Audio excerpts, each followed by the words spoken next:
What type of lifestyle are you trying to live? Let's actually do the math from that way and work our way backwards. Because let's say, for example, if you want to make $750,000 a year is what you want to be your gross income that you have from your law firm. Well, if that's your goal, we can simply use what I like to call the golden formula or the golden financial formula. Now, today I'm going to talk about a question that someone submitted where they were talking about they really weren't asking a question. They were just kind of sharing about how frustrated they were with building their law firm. And they were saying that, they've been pushing for all of these goals, and mostly they've been pushing for revenue goals. And I can understand why they were so frustrated, because year after year, they've been going to conferences, they talk to other law firm owners, and they're just trying to push for all of these different revenue goals, and they've been making progress. And one of the things that I had to really think about is a piece of advice that I've given a lot of law firm owners is, before you really start pushing yourself to move towards that next goal of, hey, you hit $2 million, now you're aiming for 5 million, now you want to go to 8 million, now you want to be an 8-figure firm and you want to just keep growing, is before you do that, let's stop for a moment and let's just really ask ourselves, what type of lifestyle are you trying to live? Like, how do you want your lifestyle to be?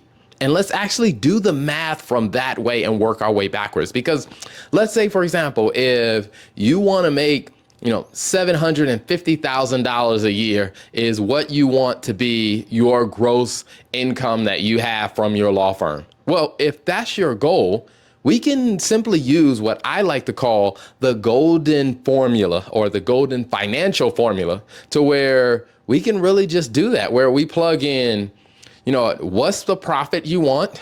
We plug in, what are your expenses? And then we can kind of back into what your revenue needs to look like for your firm. Because once we do the math that way, what we can really do is we can say, hey, here's what your goal should be based on what you want out of your firm. Because what I see a lot of times is a lot of owners of law firms are very frustrated because they're really chasing after a financial goal that really doesn't mean that much to them. They're chasing after somebody else's financial goal. So I always say, let's take a step back. And here's how we're going to do it is we're going to figure out what is the lifestyle you want to live, and let's come up. What does that number look like? How much income do you need for that lifestyle? And after we figure that out, now let's figure out, okay, all right, what are the expenses going to look like in your firm?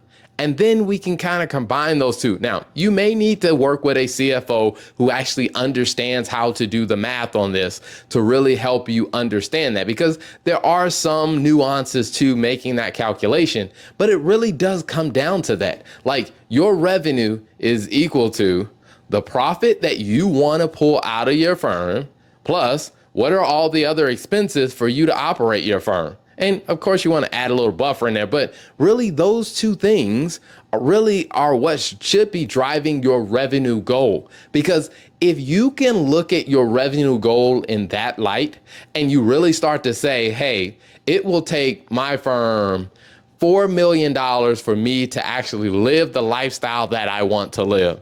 Well, what I will tell you is you will be way more motivated to achieve that goal, because you clearly see how $4 million in revenue for your law firm ties into giving you the type of lifestyle that you really want. Now, here's the thing that I'll also tell you is, once you achieve that $4 million goal, what's going to happen is you're going to actually start to evolve, and you'll realize, like, hey, maybe I can push a little bit more. But first, you have to achieve the goal that actually means something to you before you start pushing for these extravagant goals. So the next time you go to a law firm conference, the next time you watch a law firm video, the next time you talk to someone else and what they're doing in their firm, before you just change your goal based on what you heard, what you probably want to do is really take a step back and make sure you are clear about what goal you want for yourself.